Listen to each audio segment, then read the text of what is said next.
હરિઓમ વિદ્યાર્થી મિત્રો, આજે આપણે ધોરણ 9 પ્રકરણ 9 બળ તથા ગતિના નિયમો એના આગળનો ટોપિક છે એનો અભ્યાસ કરીશું. લાસ્ટ સેશનમાં આપણે ન્યૂટનની ગતિના બીજા નિયમના આધારિત જે દાખલાઓ હતા, ઉદાહરણો હતા તે ગણ્યા હતા.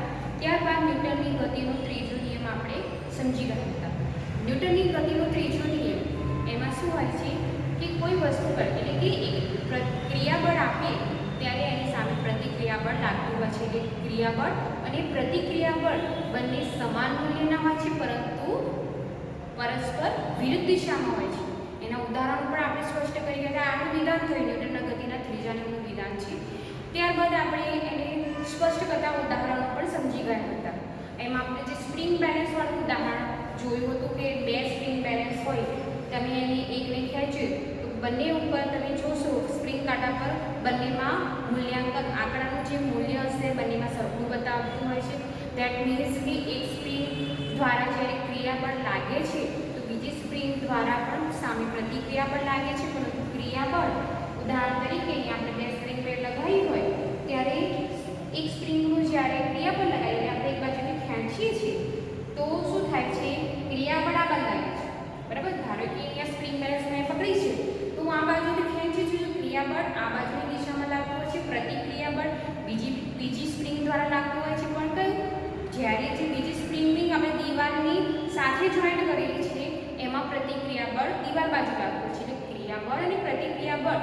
હવે આ જે ઉદાહરણ દ્વારા તમને ન્યૂટનના ગતિના ત્રીજા નિયમનું તમે સ્પષ્ટ ઉદાહરણ જોઈ શકો. અવલોકન જોશો ને સ્પ્રિંગ બેલેન્સ પર તો બંનેનું મૂલ્ય સરખું જ બતાવશે. જો 5 ન્યૂટન હશે તો બંને સ્પ્રિંગ બેલેન્સમાં 5 ન્યૂટન બળ તમને બતાવતું હોય છે. તો આ ન્યૂટનના ગતિના ત્રીજા નિયમનું એક વધુ સ્પષ્ટ ઉદાહરણ છે. ત્યારબાદ આપણે ફૂટબોલના ખેલાડીઓવાળું પણ ઉદાહરણ લઈ શકાય છે. બંદૂકની ગોળીમાંથી જ્યારે ગોળી છૂટતી હોય છે ત્યારે બંદૂક દ્વારા આપણે ક્રિયાબળ આપીએ છીએ. બરાબર, સ્પ્રિંગ બેલેન્સથી સ્પ્રિંગ એમાં નાખ્યું છે જેના કારણે ગોળી આગળ વધતી હોય છે. હવે શું થાય છે કે ગોળી દ્વારા બંદૂક ઉપર પણ પ્રતિક્રિયાબળ લાગતું હોય છે. અમે ક્રિયાબળ તો આપી દીધું, એની સામે પ્રતિક્રિયાબળ પણ લાગે છે. એટલા માટે તમને ખભા પર જો બંદૂક રાઇફલ આવે છે, બરાબર, અહીંયા ખભાની આ બાજુ અહીંયા સપોર્ટ મૂકવામાં આવે છે. કેમ? કારણ કે જો તમે બંદૂક છોડો એટલે એની શું થાય કે પ્રતિક્રિયાબળ પણ લાગે સામે. એ જો ગોળીને આગળ લાગે છે ક્રિયાબળ એટલે ગોળી આગળ વધે છે, પ્રતિક્રિયાબળ લાગે છે એના કારણે શું થાય છે, બંદૂક થોડી પાછી ખેલાય. બરાબર, બંદૂક થોડી પાછી ખેંચે એટલે ખભા ઉપર આપણે ઈજા થતી હોય છે. એના માટે શું કરે, સેફ્ટી પ્રિકોશન રાખવા પડતા હોય છે. તો આ બંદૂકની ગોળીવાળું ઉદાહરણ. નેક્સ્ટ મેં તમને ઉદાહરણ કીધું હતું કે જ્યારે નાવિક કોઈ હોય, નાવડી એ જ્યારે કિનારા ઉપર લઈ જાય અને જમીન પર કૂદકો મારે તો અહીંયા ક્રિયાબળ એને લગાડ્યું તો એના કારણે જમીન ઉપર શું થશે, આગળ જમીન ઉપર કૂદકો મારી જમીન ઉપર બેલેન્સ કરી શકે છે. પરંતુ અહીંયા જ્યારે એ ક્રિયાબળ આપે છે તો શું થાય છે, નાવડી થોડી પાછળ જતી હોય છે. આપણે સ્થિર હોય, બરાબર, એ કૂદકો મારશે તો શું થશે, પ્રતિક્રિયાબળ લાગવાના કારણે શું થાય છે, પાછળ જતી હોય છે. પરંતુ અહીંયા ક્રિયાબળ અને પ્રતિક્રિયાબળ સમાન મૂલ્યના હોય છે, પરંતુ જુદી જુદી વસ્તુઓ પર જુદો જુદો પ્રવેગ ઉત્પન્ન કરે છે. તો આ ઉદાહરણ દ્વારા વધુ સ્પષ્ટ થાય. કેમ ભાઈ, જો આપણે નાવડી પર ઊભા હોઈએ અને કૂદકો મારીને જમીન પર આગળ વધીએ ત્યારે શું થાય છે, આપણે ક્રિયાબળ તો લગાડ્યું જેના કારણે આપણે જમીન પર તો લેન્ડ કરી શકીએ, જમીન પર આપણે ઊભા રહી શકીએ છીએ. પરંતુ અહીંયા નાવનું વજન કેવું છે, દ્રવ્યમાન વધારે છે. તો અહીંયા શું થશે કે નાવડી ખસશે ખરા પણ એટલું બધું પ્રવેગ ઉત્પન્ન નહીં થાય કે આગળ વધી જશે બહુ. પણ અહીંયા દ્રવ્યમાનના કારણે શું થતું હોય છે, જેમ દ્રવ્યમાન વધુ પ્રવેગ, બંને વસ્તુઓમાં પ્રવેગ ઉત્પન્ન થવાની ઘટના પણ જુદી જુદી જોવા મળે છે. સમાન મૂલ્યના તો હોય છે પરંતુ પ્રવેગ જુદા જુદા ઉત્પન્ન થાય છે. બરાબર, પ્રવેગ બંને વસ્તુઓ પર જુદા જુદા પર ઉત્પન્ન થતા હોઈ શકે છે. તો ન્યૂટનની ગતિનો ત્રીજો નિયમ આ અલગ અલગ ઉદાહરણ પર આપણે સમજી ગયા છે. ઓકે, અને ન્યૂટનની ગતિનો ત્રીજો નિયમ પૂછાય તો તમને ઘણી વખત એમ જ પૂછાય કે ન્યૂટનના ગતિના ત્રીજા નિયમનું વિધાન લખો, વ્યાખ્યાયિત કરો અને ઉદાહરણ દ્વારા સ્પષ્ટ કરો. 4 માર્કનો ક્વેશ્ચન પૂછાય તો તમે 2 કે 3 ઉદાહરણો તમારે સમજાવવા પડે. ઓકે, હવે આપણો જે આ ચેપ્ટરનો મહત્વનો મુદ્દો છે, હવે આગળનો આવશે વેગમાન સંરક્ષણનો નિયમ. એ પહેલાં તમે વિડીયો દ્વારા જોઈ લો, પછી હું તમને સમજાવું છું. ક્લિયર?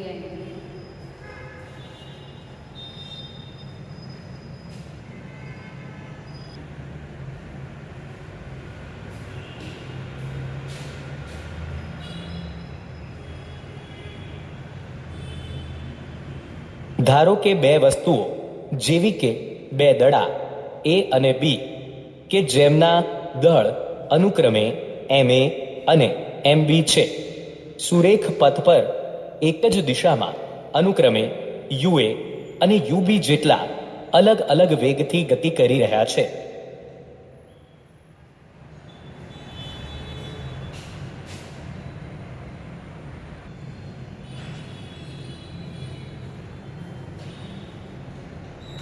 તેમના પ્રારંભિક વેગમાન અનુક્રમે MA UA અને MB UB છે. આ વસ્તુઓ ઉપર એટલે કે આ દડાઓ ઉપર કોઈ પણ પ્રકારનું બાહ્ય અસંતુલિત બળ લાગતું નથી. ધારો કે UA ગ્રેટર ધેન UB છે અને બે દડા એકબીજા સાથે અથડાય છે. T સમય સુધી ચાલતી અથડામણ દરમિયાન દડા A દ્વારા દડા B પર લાગતું બળ FAB છે. અથડામણ બાદ દડા A નો વેગ VA થાય છે, માટે તેનું વેગમાન બદલાઈને MAVA થાય. ન્યૂટનના ગતિના ત્રીજા નિયમ અનુસાર દડો B દડા A પર FAB જેટલા જ મૂલ્યનું પણ વિરુદ્ધ દિશામાં FBA જેટલું બળ લગાડે છે. આના કારણે દડા બીનો વેગ અને વેગમાન બદલાશે. અથડામણ બાદ દડા બીનો વેગ બદલાઈને VB અને વેગમાન MBVB થાય છે.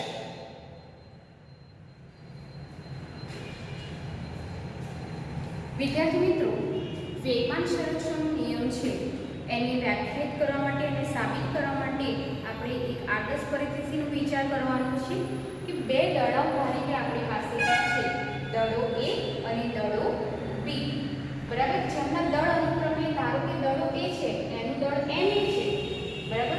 M દ્રવ્યમાન છે એટલે આપણે M લઈશું, તો MA છે અને દડા B નું દ્રવ્યમાન MB છે. હવે સુરેખ પથ ઉપર શું થાય છે? બંને દડાઓ ગતિ કરે છે, અલગ અલગ વેગથી ગતિ કર્યા છે. તો વેગથી ગતિ કરે છે, બરાબર. તો એનો વેગ UA આપણે લઈશું, દડા A નો વેગ UA લઈશું અને દડા B નો વેગ UB લઈશું. હવે શું થાય છે? તો વેગમાનની વ્યાખ્યા અનુસાર શું થાય? P બરાબર MV. આપણે ન્યૂટનની ગતિનો જે બીજો નિયમ સમજી ગયા હતા, તો વેગમાનનું સૂત્ર શું છે? P બરાબર MV, બરાબર ને? તો અહીંયા શું થાય છે? M એટલે કે દ્રવ્યમાન, V એટલે કે વેગ. તો દડા A અને B નું પ્રારંભિક વેગમાન શું થાય છે? પ્રારંભિક વેગમાન MAUA અને દડા B નું પ્રારંભિક વેગમાન MBUB થશે, બરાબર. આમાં ગોખવાની જરૂર નથી કે બે દડાઓ આપણે લઈ લેવાના છે. ધારો કે દ્રવ્યમાન લઈ ગયા MA MB, પ્રારંભિક વેગ કે ગતિ કર્યા છે, વેગની આપણે સંજ્ઞા આપી દો UA અને UB. હવે આ દડાઓ પર કોઈ પણ પ્રકારનું અસંતુલિત બાહ્ય બળ લાગતું નથી. ધારો કે અહીંયા આપણે જ્યારે પણ ફિઝિક્સના નિયમો સાબિત કરીશું તેમાં સંકલ્પનાઓ ધારણ કરવાની છે, બરાબર. તો અહીંયા આપણે ધારી લઈએ કે ધારો કે UA દડા A નું જે વેગ છે એ દડા B ના વેગ કરતાં વધારે છે, UA ગ્રેટર ધેન UB છે, બરાબર. એટલે શું થશે કે દડો B તો આગળ વધે છે સુરેખ પથ પર, પરંતુ દડા UA નો વેગ વધુ છે, એ શું થશે? દડાઓ અથડાશે ને તે સમય દરમિયાન એ શું થશે કે બંને દડાઓ એકબીજા સાથે અથડાતા હોય છે. તમે બે દડાઓને ગબડાશો, બરાબર. ધારો કે એક દડો તમે પહેલા ગતિ કરવાનું ચાલુ કર્યું, બીજો દડો એની પાછળ તમે ધકેલો છો, એને વધુ વેગથી તમે એને થ્રો કરશો, તો શું થશે કે પહેલો જે દડો છે બીજા દડાને અથડાશે. આ સામાન્ય તમારું ઉદાહરણ છે, તમે સમજી શકો છો કે દડો એક જો બીજો દડો નાખશો તો શું થશે કે એનો વેગ વધુ હશે, તો બીજા આગળના દડા સાથે અથડાતો હોય છે. ધારો કે આ બંને દડાઓ તે સમય દરમિયાન અથડાતા હોય છે. તો હવે ન્યૂટનના ગતિના ત્રીજા નિયમ પ્રમાણે, બરાબર, જ્યારે કોઈ વસ્તુ દ્વારા ક્રિયા બળ લાગે એની સામે પ્રતિક્રિયા બળ પણ લાગતું હોય છે. હવે દડા A નો વેગ વધારે છે, બરાબર. તો અહીંયા શું લાગશે કે દડા A દ્વારા દડા B પર લાગતું બળ કેવું થશે? FAB. બંને દડાઓ અથડાઈ ગયા, દડા A દ્વારા દડા B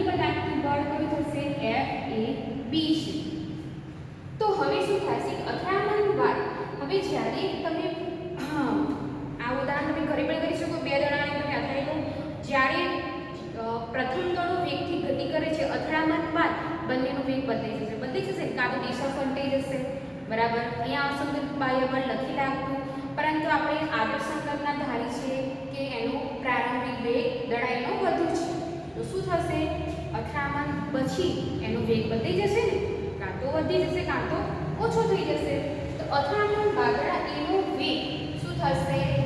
ma પહેલા શું હતું? પ્રારંભિક વેગમાન હતું ને, ma હતું. હવે અથડામણ બાદ શું થશે કે દડા a નું પ્રારંભિક અંતિમ વેગમાન ma થશે, બરાબર. વેગમાન બદલી જશે એટલે કે ma થાય છે. ન્યૂટનના ગતિના ત્રીજા નિયમ અનુસાર દડા a દ્વારા દડા b પર લાગે છે બળ, તો એવી જ રીતે દડા b દ્વારા a ઉપર બળ લાગશે. કેવું હશે? ન્યૂટનના ગતિના ત્રીજા નિયમ અનુસાર પ્રતિક્રિયા બળ, ક્રિયા બળ અને પ્રતિક્રિયા બળ બંને કેવા હોય છે? સમાન મૂલ્યના, પરંતુ વિરુદ્ધ દિશામાં હોય છે, બરાબર. તો આપણે આ પછી વિધાન લખવું પડે કે ન્યૂટનની ગતિના ત્રીજા નિયમ અનુસાર દડા b દ્વારા a ઉપર લાગતું Fab જેટલા મૂલ્યનું, પરંતુ વિરુદ્ધ દિશામાં કયું લાગશે?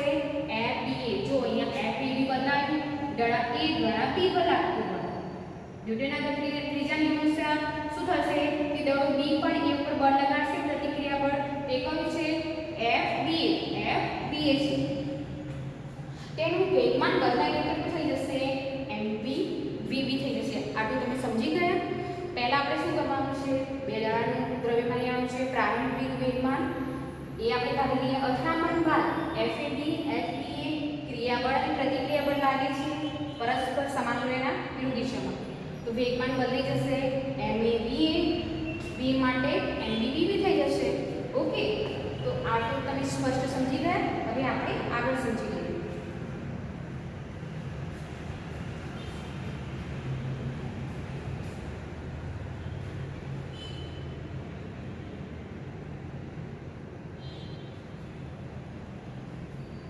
દડા બી દ્વારા દડા એ પર લાગતું બળ FBA, દડા એ દ્વારા દડા બી પર લાગતું બળ FAB જેટલા જ મૂલ્યનું પણ વિરુદ્ધ દિશામાં હોય છે. એટલે કે FBA is equal to minus FAB. ન્યૂટનના બીજા નિયમ અનુસાર F is equal to MA. Therefore, MBAB is equal to minus MAAA. Therefore, MB into VB minus UB upon T is equal to minus MA into VA minus UA upon T. ઉપરના સમીકરણને સાદું રૂપ આપતા MB into VB minus UB is equal to minus MA into VA minus UA. Therefore, MBVB minus MBUB is equal to minus MAVA plus MAUA. Therefore, MAVA plus MBVB is equal to MBUB plus MAUA. Therefore, અંતિમ વેગમાન is equal to પ્રારંભિક વેગમાન.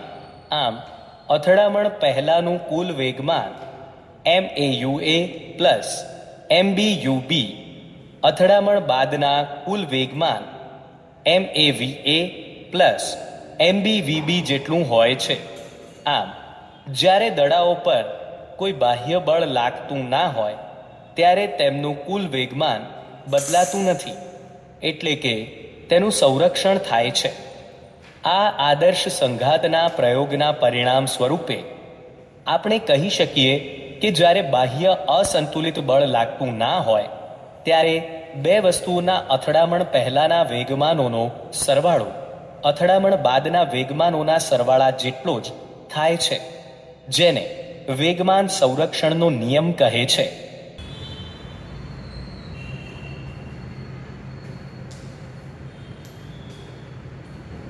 વિદ્યાર્થી મિત્રો, આપણે અથડામણ પહેલાનું વેગમાન અને અથડામણ બાદનું વેગમાન એ આપણે સમજી ગયા. તો અથડામણ પહેલા વેગમાન શું થશે દડા A માટે MAUA અને દડા B માટે શું થશે MBUB થશે. બરાબર. અથડામણ બાદ વેગમાન શું થાય છે? વેગમાન બદલી જશે. બરાબર ને? અથડામણ બાદ વેગ બદલી જશે. એટલા માટે ધારો કે દડા A નું વેગમાન અથડામણ બાદ કેવું છે MAVA છે અને દડા B માટે વેગમાન કેટલું છે MBVB છે એવું આપણે ધારી લઈએ. હવે ન્યૂટનની ગતિના બીજો નિયમ આપણે સૂત્ર શું તારવ્યું હતું? ન્યૂટનના ગતિના બીજા નિયમનું શું હતું? F બરાબર m નું સૂત્ર તારવેલું. બરાબર. તો અહીંયા વેગમાનનો ફેરફારનો દર છે એના પરથી આપણે આ સૂત્ર તારવ્યું હતું. તો અહીંયા પણ શું થાય છે? વેગમાન તો બદલાય જ છે. તો વેગમાનના ફેરફારનો દર આપણે કેવી રીતે લખી શકાય? ma va maua થાય. કારણ કે શું થશે? દડા A માટે વેગમાન આપણે કરવું હોય ma આપણે કરતા હતા તો અહીંયા વેગનું પ્રવેગનું સૂત્ર શું છે mv - u/t છે. બરાબર ને? પ્રવેગનું સૂત્ર શું છે v - u/t. એ પરથી આપણે અહીંયા શું કરીશું? વેગમાનના ફેરફારનો દર FAB અહીંયા શું થશે? એની અથવા ma va maua થાય upon t. બરાબર. તો a ને આપણે કોમન કાઢી દઈએ તો va - ua upon t થશે. તો આ શેનું થયું? દડા A માટે વેગમાનના ફેરફારનો દર દડા A માટે કેટલો થશે? ma va - ua upon t. આમાં ગોખવાની કોઈ જરૂર નથી. આપણે ન્યૂટનના ગતિનો બીજો નિયમ વાપર્યો છે. ન્યૂટનના ગતિ નિયમનો બીજો સૂત્ર શું થયું? m બરાબર ma છે. તો a v - u એટલે વેગમાનનો જે ફેરફાર થાય છે તો આનો આપણે આ a બરાબર પ્રવેગનું સૂત્ર શું છે v - u upon t છે. એ પરથી આપણે a નું જે વેગમાન બદલાય છે એમાં આ સૂત્ર એપ્લાય કરી શકાય. માટે ma va maua upon t. તો અંતિમ વેગમાનથી જ આપણે પ્રારંભિક વેગ બાદ કરીશું ને. બરાબર. અંતિમ વેગ v હતો એમાંથી પ્રારંભિક વેગ બાદ કરીશું. તેના પરથી આપણને આ સૂત્ર મળી જશે. ઓકે. હવે અથડામણ દરમિયાન b ના વેગમાન ફેરફારનો દર જેમ દડા A માં જે વેગમાનમાં બદલાય છે એવું તો નથી કે એક દડાના વેગમાનમાં ફેરફાર થાય છે, પણ દડા B માં પણ વેગમાનમાં ફેરફાર થાય છે. દડો A ક્રિયાબળ આપે છે તો દડો B પણ ક્રિયાબળ એની પ્રતિક્રિયાબળ આપે છે. તો બંને દડામાં વેગમાનમાં ફેરફાર થાય છે. આપણે દડા A માટે આપણે આ સૂત્ર તારવ્યું. હવે અથડામણ દરમિયાન દડા B ના વેગમાનના ફેરફારનો દર સેમ સૂત્ર A બરાબર FABA એ લાગશે દડા B દ્વારા 1 લાગતું બળ FBA બરાબર. અહીંયા શું થશે? આપણે સૂત્ર વાપરી શકાય. તો અહીંયા શું આવશે? mb v કૌંસમાં vd - ub / t. દડા B નો અંતિમ વેગ માઈનસ m નો પ્રારંભિક વેગ આપણે બાદ કરીશું. તો આપણે જે આ સમીકરણ દડા A માટે મળ્યું હતું એ રીતે દડા B માટે આ સમીકરણ લખી શકાય mb કૌંસમાં vb - vb / t. ઓકે. તો આટલે સુધી તમે ખ્યાલ આવી ગયો. આપણે વેગમાન સંરક્ષણ નિયમ જ્યારે આપણે લખીએ તો આપણે શરૂઆતથી એમાં લખીશું કે ધારો કે દડા A બે દડાઓ છે એમ દ્રવ્યમાન આવું છે ma છે પછી mb છે અથવા પછી ua > ub છે. તો અથડામણ થશે બંને દડાની. વેગમાન પણ બદલાશે. તો પ્રારંભિક વેગમાન કેટલું છે, અંતિમ વેગમાન કેટલું છે એ લખી દેવાનું. હવે શું થશે? વેગમાન બદલાશે. બંને દડા અથડાશે એટલે એમાં વેગમાનમાં ફેરફાર થશે. તો fb આ બરાબર એનું સૂત્ર વાપરીશું. એ પ્રમાણે આપણે આ બંને સૂત્ર લખવાના છે. ઓકે. આટલે સુધી ક્લિયર છે? ઓકે. હવે તમને ખબર છે કે ન્યૂટનની ગતિનો ત્રીજા નિયમ અનુસાર જ્યારે દડો A દડા B ઉપર બળ લગાડે છે અથડામણ થશે તો A દ્વારા B પર લાગતું બળ ક્રિયાબળ અને દડા B દ્વારા A ઉપર લાગતું બળ પ્રતિક્રિયાબળ થશે. તો ન્યૂટનનો ગતિનો ત્રીજો નિયમ અહીંયા વાપરીશું. ન્યૂટનના ગતિના ત્રીજા નિયમ અનુસાર દડા A દ્વારા B પર લાગતું બળ FAB માઈનસ FBA. ભાઈ અહીંયા માઈનસની નિશાની મેં કેમ કરી? કે બંને બળો ક્રિયાબળ અને પ્રતિક્રિયાબળ દડા A દ્વારા B પર લાગતું બળ ક્રિયાબળ અને પ્રતિક્રિયાબળ સમાન મૂલ્યના તો હોય છે એટલા માટે આપણે ઇક્વલની નિશાની કરી છે. ક્રિયાબળ અને પ્રતિક્રિયાબળ બંને સમાન મૂલ્યના છે પરંતુ પરસ્પર વિરુદ્ધ દિશામાં હોય છે. આપણે ન્યૂટનનો ગતિનો ત્રીજા નિયમનું વિધાન ખબર જ છે, પરંતુ કેવા હોય છે? વિરુદ્ધ મૂલ્યના વિરુદ્ધ દિશામાં લાગતા હોય છે. એટલા માટે અહીં આપણે માઈનસની નિશાની કરી છે. તો હવે આ બંને FAB ના મૂલ્ય અહીંયા મૂકી દઈશું. આપણે જે સમીકરણ એક FAB ના કર્યું ને FAB MABA માઈનસ આપણે એ કર્યું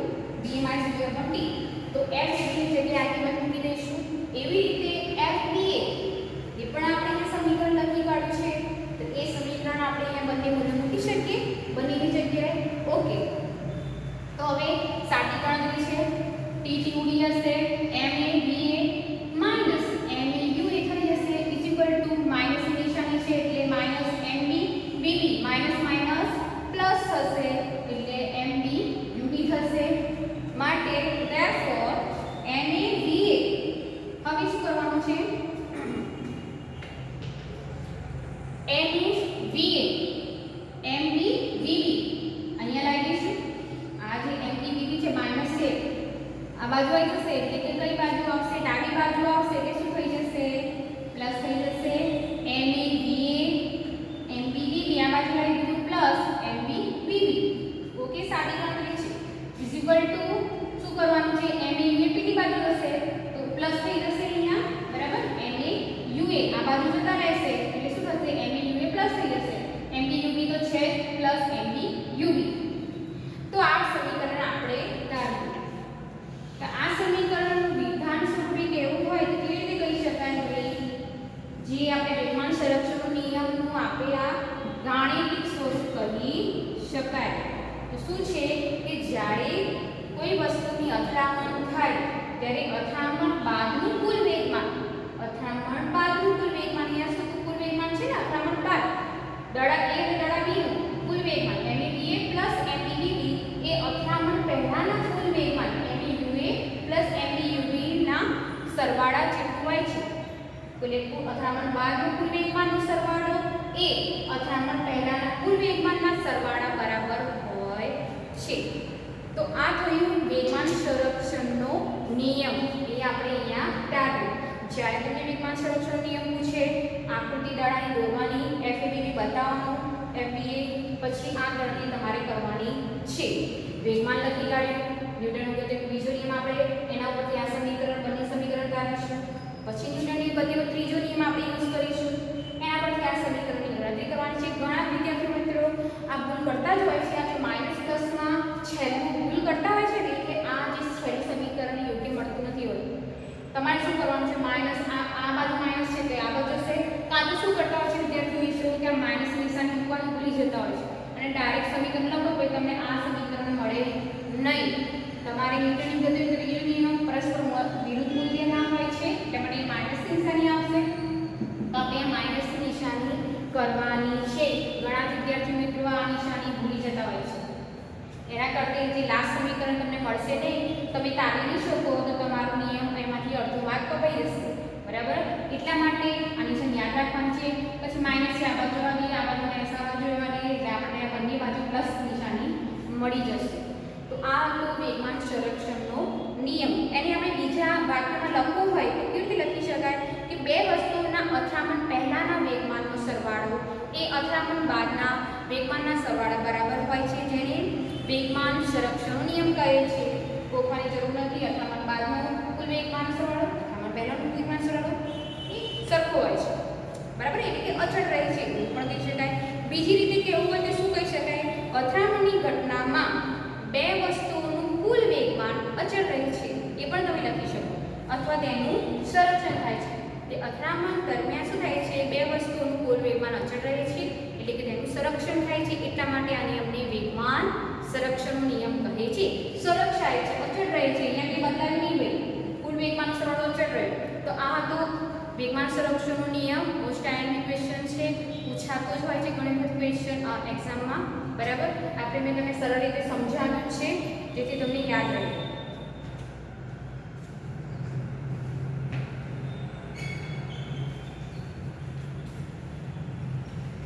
ઓકે, તો વિદ્યાર્થી મિત્રો આના પછીના સેશનમાં આપણે વેગમાન સંરક્ષણના આધારિત જે દાખલાઓ છે એ આપણે ભણવાના છે, બરાબર? તો આ સેશન માટે આપણે રાખીએ. તમારે હોમવર્કમાં શું કરવાનું છે? વેગમાન સંરક્ષણનો નિયમ લખો અને સાબિત કરો, એટલે કે એનું ગાણિતિક સ્વરૂપ દર્શાવો. આ તમારે હોમવર્કની નોટમાં કરવાનું છે. તો આજના સેશનમાં આટલું. પછી આપણે નેક્સ્ટ સેશનમાં એને લગતા દાખલા લઈ લઈશું.